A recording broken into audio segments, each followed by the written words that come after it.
Friends, patients पूछते हैं दांत निकालने के कितने दिनों के बाद हमें ब्रिज लगवाना चाहिए।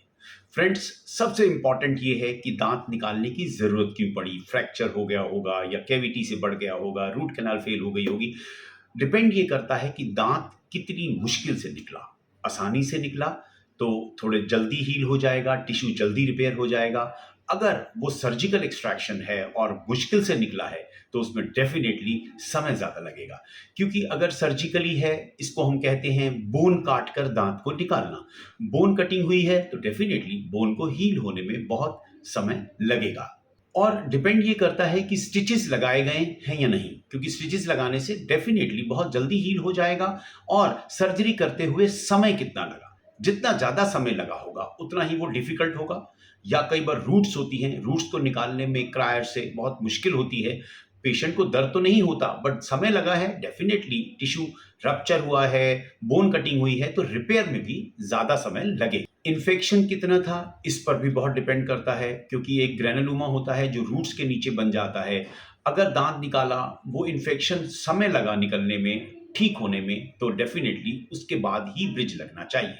कई बार अपर से टिश्यू तो फिक्स मिक्स हो जाता है, यानी आपने स्टिचेस लगाए, टिश्यू तो आपको पता भी नहीं लगेगा दांत कहाँ से निकाला। लेकिन रूट्स में इन्फेक्शन अभी होता है तो एक्सरे के माध्यम से ये पता लग जाता है, उसी के बाद ही ब्रिज लगवाना चाहिए। ड्राई सॉकेट की स्थिति आती है जिसमें दर्द ठीक ही नहीं हो रहा है दांत निकालने के बाद। इसमें जिंक ऑक्साइड और यूजिनोल का एक पैक दिया जाता है, बार बार ड्रेसिंग की जाती है, मेडिसिन दिए जाते हैं। वो जब बिल्कुल ठीक हो जाए, आपको कंफर्टेबल लगे, तभी ब्रिज लगाने की सोचें।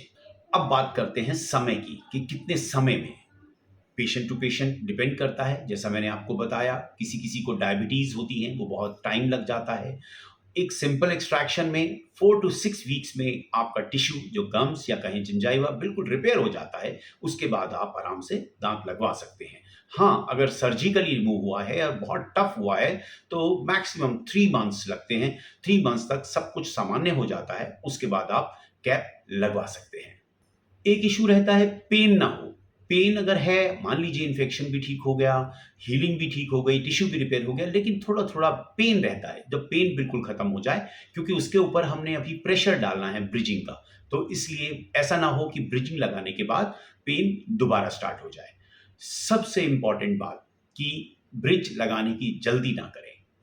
कभी-कभी कुछ डेंटिस्ट या पेशेंट के कहने पे जल्दी ब्रिज लगा दिया जाता है, क्योंकि ब्रिज तो लगा दिया और उसके बाद टिश्यू रिपेयर हो गया, तो ब्रिज के नीचे एक पॉन्टिक बोलते हैं, जो 2 दांतों के ऊपर तो गैप नहीं रहेगा, जहाँ दांत नहीं है, वहाँ से गम्स श्रिंक कर गए और स्क्वीज़ होने के बाद वहाँ दोबारा गैप डेवलप हो जाएगा। गैप डेवलप होने के बाद आपके दोनों सराउंडिंग के टीथ भी खराब हो सकते हैं और फूड लॉजमेंट तो होना नहीं चाहिए, क्योंकि एक तो टेस्ट भी खराब हो जाएगा और food lodgement itself is a big disease. सो आप ध्यान रखें, उतना समय ज़रूर दें, जब आपका डेंटिस्ट कंफर्टेबल हो, आप कंफर्टेबल हों, तभी आप ब्रिज लगाने की सोचें। जैसा मैंने बताया कि आपने ब्रिज जल्दी लगवा लिया है, वो गम्स जहाँ पर दाँत निकला था, वो श्रिंक कर गया है, तो ध्यान रहे उसमें कोई मटेरियल ऐड नहीं होता, ना उस पे कोई मटेरियल चिपकेगा, तो आपको ब्रिज ही चेंज करना पड़ेगा। It's better you wait for some days then go for a bridge.